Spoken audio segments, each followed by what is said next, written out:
This week on Days of Our Steelers, former running back and diva Le'Veon Bell takes to Twitter to rant about Andy Reid and how his decision to leave the Steelers have backfired tremendously.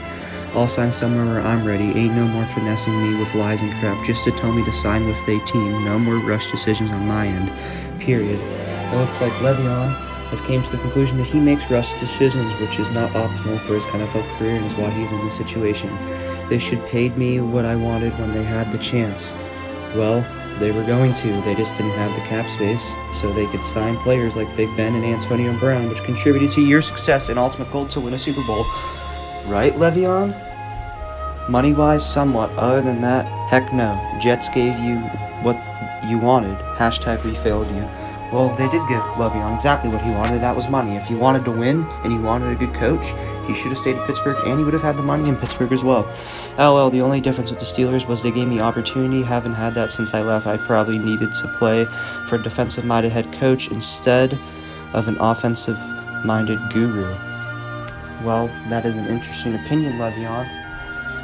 I don't think Adam Gase was a defense or offensive-minded coach. But it looks like Tomlin is very, very defensive-minded. So maybe you should not have left Pittsburgh, Le'Veon. I said what I said, and I don't regret it at all for what I said. For those who have a personal problem with me because of what I said, that's fine, you have your right. Just understand I also have my right for how I feel about my personal problems with dude because of what he told me. Well, Andy Reid didn't promise him anything. They drafted a first-round back and Clyde Edwards-Helaire, so it was obvious that he wasn't going to get the start for the development of Edwards-Helaire, and he still chose to go there at a veteran minimum, which is a lot different compared to getting paid millions of dollars guaranteed every single year for the Steelers and even the Jets if he stayed there. I'm not about to go all in depth on why I feel the way I do, but I have my right to feel the way I feel. The only thing I would change is commenting how I really felt on social media. Well, that's a nice take, Le'Veon. I actually agree with that, but I don't agree with how you should feel the way you feel. There are consequences to your actions, Le'Veon, and you should not be going on Twitter ranting one of the best coaches in the NFL. He knows what he's doing, and he can see right through your BS.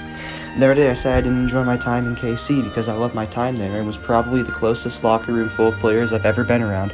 I enjoyed my teammates, the city, the food, the fans, just about everything in KC. Well, I'm glad that he enjoyed Kansas City and there was a good locker room. I'm sure it is with Travis Kelce and Patrick Mahomes. But the reason why the Steelers' locker room was so toxic was partially because of you, Le'Veon. So maybe that's why I wasn't that great in Pittsburgh. I'll admit that's something I could have and should have kept to myself and apologize about that and that only. But I don't regret what I said because that's how I feel. He can feel the way he wants to, but I just don't understand why. I mean, they also had LaShawn McCoy on the roster. He started over him. And like I said, they had Helaire as a rookie, wanting to develop him. He could have gone to a team that needed a running back and was injured to a very long extent and back. But no, he didn't. And the reason being is because he wanted to try to win a Super Bowl, and he didn't do that. And he also it was probably the only team to offer him any money anyways, because that's how bad he is anymore. Tyrann Mathieu and Le'Veon Bell's criticism of Andy Reid. These fellas will blame everybody for their lack of success. That's true. His own teammate is going out against Le'Veon Bell and just calling out the facts that he won't accept the consequences to his own actions and his own play. And I still think he has a lot of talent and a lot of time left, except he won't be signed by anyone. It's almost OTAs in June. He won't be signed by anyone if he continues this behavior. I mean, Matthew's 100% right. I'm glad he called him out. And Matthew, I have a lot of respect for him as a safety. I just feel like overall, he works very hard. He's a good talent, and he's speaking facts about Le'Veon Bell. This is my tweet. Yours truly. Go follow me on Twitter. It's @MinkaMagic. Le'Veon Bell hates the Steelers coaches in front office, the Jets coaches in front office, and the Chiefs coaches in front office. This sounds like a you problem @Le'Veon Bell. Well, you guys know me. I'm a Steelers fan.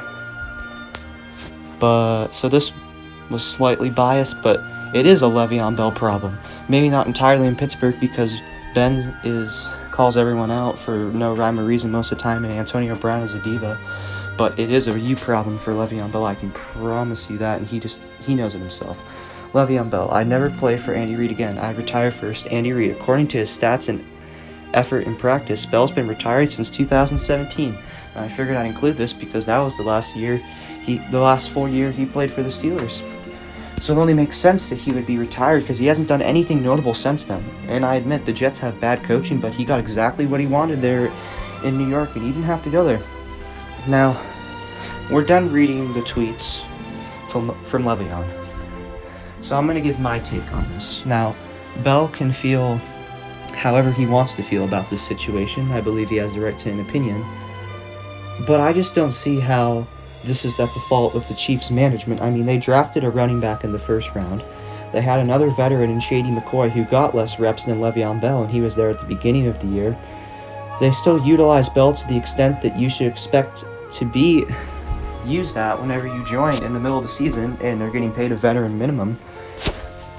And now he's going on Twitter complaining about it, and if he wants to get signed by another team and play in the NFL again, especially in the 2021 to 2022 season, I just don't see how he can when he behaves like this on Twitter. I mean, the apology that he gave, to a certain extent, it makes sense how he says he can feel the way he feels, except he doesn't regret saying it, but he should regret saying it if he values the money, which he so desperately desired whenever he left the Steelers in 2018, even though he was going to get paid more money in a singular year than most of us will in our entire lives. But to him, it didn't matter. He went to the Jets with Adam Gase, a bad coaching staff, and I do believe they underutilized him. But he knew that Adam Gase was a bad coach. Anyone with a mind knew that the Jets had no positive direction when it came to their organization as a whole, and he still went there for the money, and that's exactly what happened. And as a Steelers fan, I loved watching Le'Veon play, but it's I'm not gonna lie, it's nice to see Le'Veon and his decision backfire horrifically to the point where he may not play another snap in the NFL this year, if at all. Especially when he goes onto social media and rants. It just reminds me of Antonio Brown, except he's not threatening people in the media and offering to fistfight Logan Paul. That's the only difference.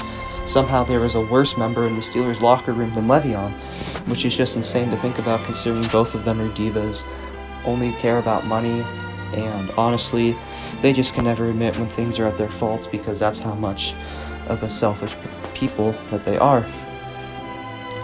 And I mean, as you can see by the highlights, they used Le'Veon Bell to the extent that you would expect for him to be used, at the amount of money he was being paid and the role that he should be expected to play, whenever, quite honestly, they didn't know how great he was, because how would they know? They had a running back in Clyde Edwards-Helaire who was young and they wanted to develop, and starting Le'Veon would gain nothing for them.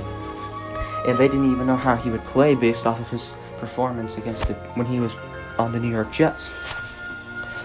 So overall, I don't see this helping Le'Veon in any way. I don't see Le'Veon Bell starting anywhere next year or the rest of his career, and he's going to have to accept that the Chiefs may have been the best opportunity he has in the rest of his career if he ever plays on a team and actually gets playing time. I mean, he might get signed to a practice squad or be a third-string running back, maybe get some reps in here and there if he ever plays in the league again, considering that these comments are not going to want teams to sign him. It's not going to make teams feel drawn to him and want to sign him. So I just don't see why Le'Veon would tweet things like this. But he is Le'Veon Bell, and it's ironic how these highlights are in Miami, because that's where he was whenever he wasn't in Pittsburgh, back when he was still on the Steelers in 2018. And instead he was at strip clubs, which is another reason why a team might not want to sign him, and he should have just appreciated the opportunity and the winning that he would have experienced and did experience in Kansas City. So, do I think Le'Veon Bell will play in the NFL again? Personally, I think he will, but only to a certain extent. I don't think he'll be there for a very long period of time. I think he'll be gone. He might play on a few teams here or there, maybe for like half a season or a full season. He won't get much reps, but it's better than nothing for Le'Veon. But these comments hurt him. And just like Le'Veon Bell shitposting on Twitter, so are the days of our Steelers.